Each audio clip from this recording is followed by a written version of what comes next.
போறீங்க நீங்க தெரியவே இல்லை. நீங்க தெரியலக்கா, சுத்தமா தெரியல. பயப்படாதீங்க,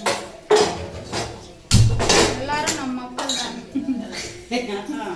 நான் வந்து லாங்கா ஒரு வீடியோ போடலான்னு சொல்லிட்டு நீங்க உங்களுக்கு தெரியலக்கா, நான் மறைச்சிட்டேன்க்கா. நாட்டு குடிக்கே அடிமையாவாதீங்க, சாப்பாட்டுக்கு அடிமையாகுங்க. நான் அதுக்காக சாப்பாடு நிறைய சாப்பிட்டு அது ஒன்றும் பிரச்சனை இல்லை. ஏதான் அது கூட அளவோட சாப்பிடணும்ல, எதுவுமே அளவோட சாப்பிட்டா ரொம்ப நல்லது. ஏதோ குடிக்கலாம், தப்பு இல்லை, மாசத்துக்கு ஒரு முறை அந்த மாதிரி.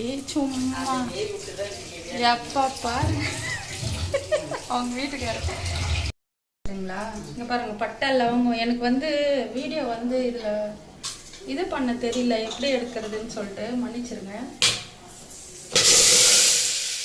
வெங்காயம் போட்டுட்டேன், வெங்காயம் தக்காளி போட்டு நல்லா வதக்கிட்டு ரொம்ப நேரம் வதங்கணும், அப்பதான் போடுதா. கட் பண்ணுங்க.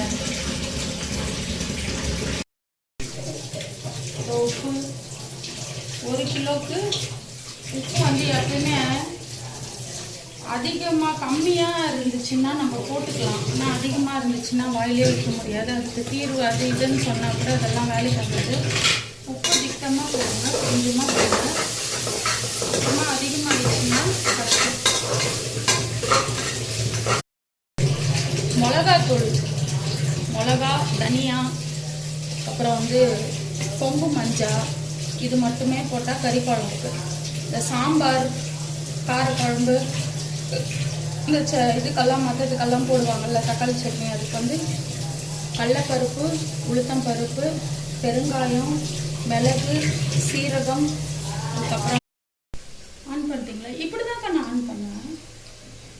ஆன் பண்ணலாம். சரி போட்டு கொடுத்துருங்க. மிளகு தூள் வந்து போட்டிருக்கேன், மிளகுத்தூள் சூப்பராக இருக்கும். அதோ எப்படி இருக்குது குழம்பு, கலர்ஃபுல்லாக இருக்கா, நல்லா இருக்கா?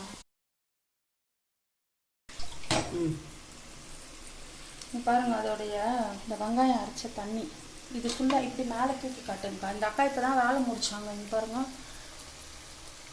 டம்முக்கு டம்மா கொதிக்குதா. இங்கே பாருங்க, ஊற்றிக்கிங்களா.